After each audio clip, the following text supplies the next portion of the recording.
Student problem solve करेंगे speed time graph से related, जिसकी स्टेटमेंट मैं आपको पढ़ के सुनाती हूँ कि a car moves in a straight line, the speed time graph of its motion is shown in figure 1.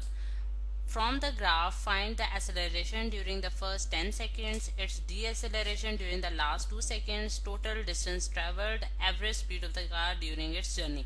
अब ये सारे सवालों के जवाब आपने ग्राफ की मदद से फाइंड आउट करने हैं. अब मैं आपको ग्राफ जो है वो दिखा देती हूँ कि फिगर 1 जिसमें हम ग्राफ देख रहे हैं, इसको हम यहाँ पेस्ट कर देते हैं. ठीक, अब ये स्टूडेंट्स यानी कि इस ग्राफ के जरिए यानी कि हमारे पास कौन सी फिगर यहाँ मैं लिख भी देती हूँ कि ये हमारे पास क्या है, फिगर 1 है. ठीक है. अच्छा, फिगर 1 की मदद से आपने जो है इन चारों सवालों के जवाब देने हैं. अब सबसे पहले 1 बाय 1 हम इसको स्टार्ट करेंगे. उससे पहले मैं आपको थोड़ा सा ग्राफ एक्सप्लेन कर देती हूँ.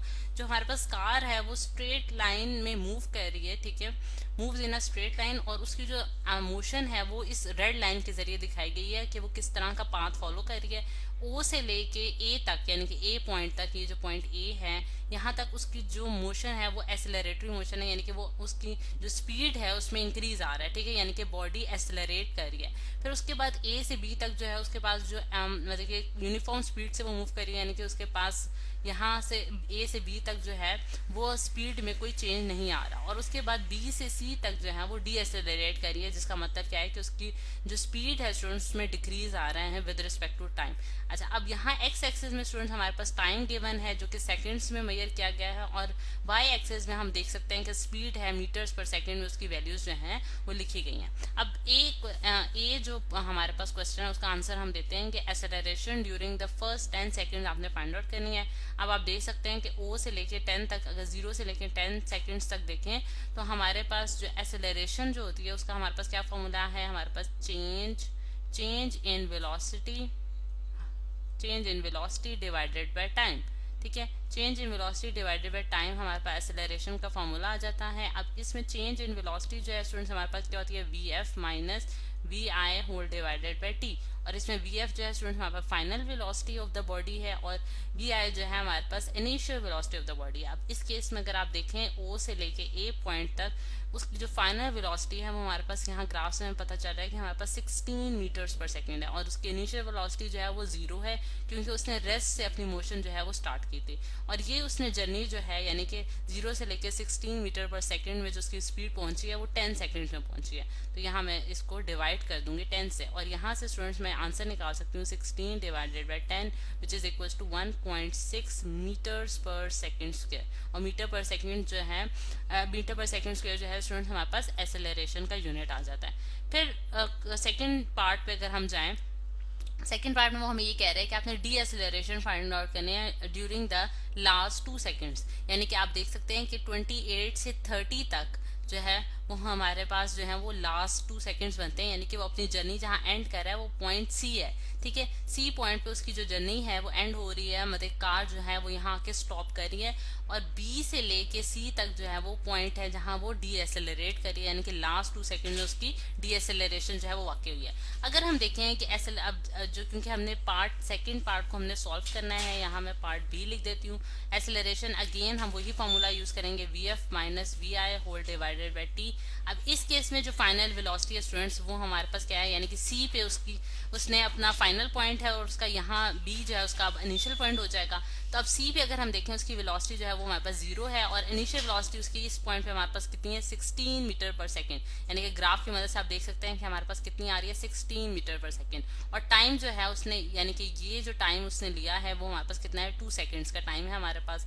ठीक है, यानी कि 28 से लेके 30 तक जो है उसने टाइम लिया है ये का मतलब ये डी एक्सेलरेशन प्रोड्यूस करना है. और 30 माइनस 28 में करूँ तो मेरे पास 2 आता है, यानी कि 2 सेकंड्स में उसने डी एक्सेलरेट किया बॉडी. तो 0 माइनस 16 जो होगा माइनस 16 डिवाइड बाई 2 हो जाएगा, और हमारे पास आंसर जो आता है वो -8 मीटर्स पर सेकंड स्क्वायर आता है. ठीक है, यानी कि जो डी एक्सेलरेशन प्रोड्यूस किया स्टूडेंट्स बॉडी ने वो क्या है, -8 मीटर्स पर सेकंड स्क्वायर.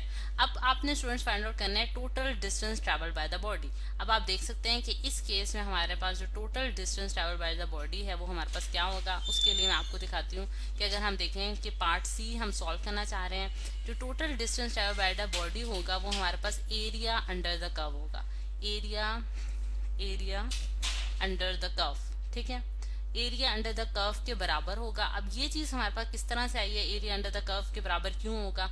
अगर हम देखें स्टूडेंट्स, यहाँ मैं आपको साइड पे कैलकुलेशंस करके दिखाती हूँ कि अगर हम स्पीड या फिर वेलोसिटी का फॉर्मूला देखें तो हमारे पास डिस्टेंस डिवाइडेड बाय टाइम होता है। ठीक है, अब डिस्टेंस डिवाइडेड बाय टाइम यानी कि अगर मैं डायरेक्शन को मतलब कंसिडर ना करूं तो मेरे पास वेलोसिटी जो है वो डिस्टेंस डिवाइडेड बाय टाइम आ जाएगा।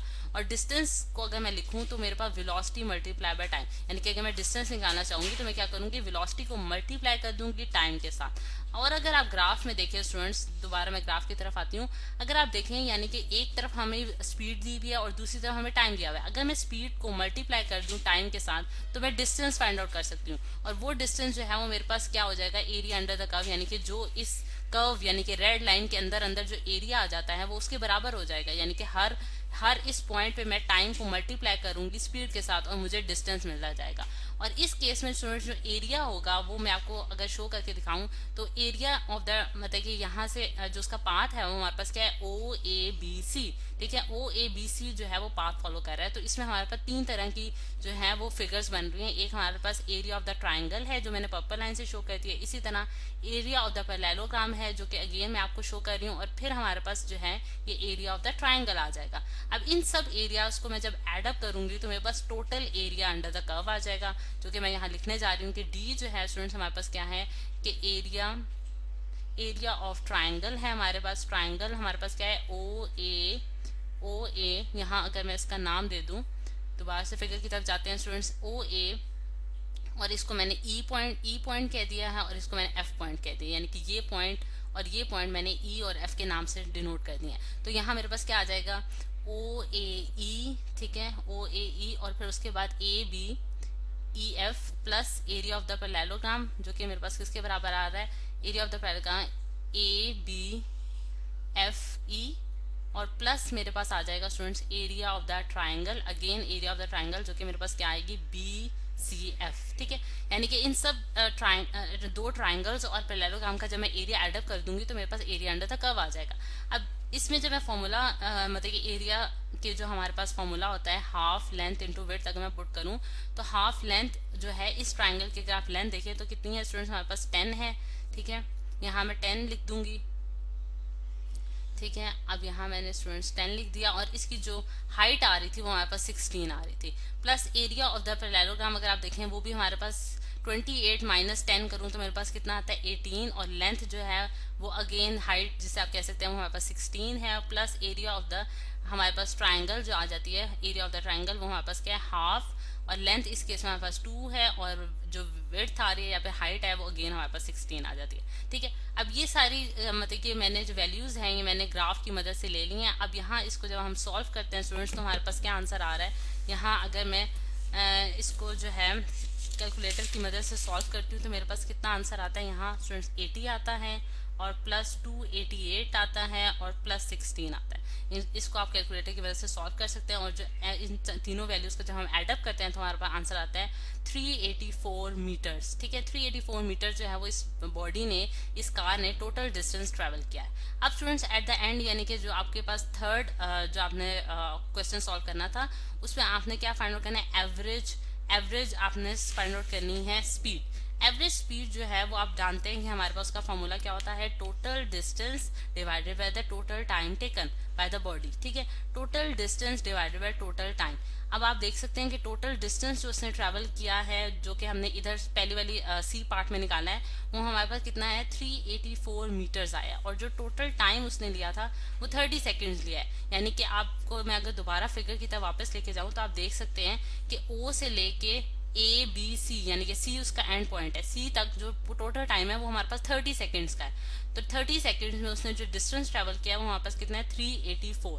ठीक है, तो आप 384 को डिवाइड कर देंगे 30 से तो आपके पास एवरेज आपके पास स्पीड आ जाएगी जो कि हमारे पास आ रही है इस केस में 12.8 मीटर्स पर सेकेंड हमारे पास एवरेज स्पीड आ गई। तो इस तरह स्टूडेंट्स हर फॉर्मूले के मुताबिक हमने जो है उसकी वैल्यूज जो है वो कैलकुलेट करनी है, और जो अननोन उसने हमें बताए थे वो सारे हमने कैलकुलेट कर लिए।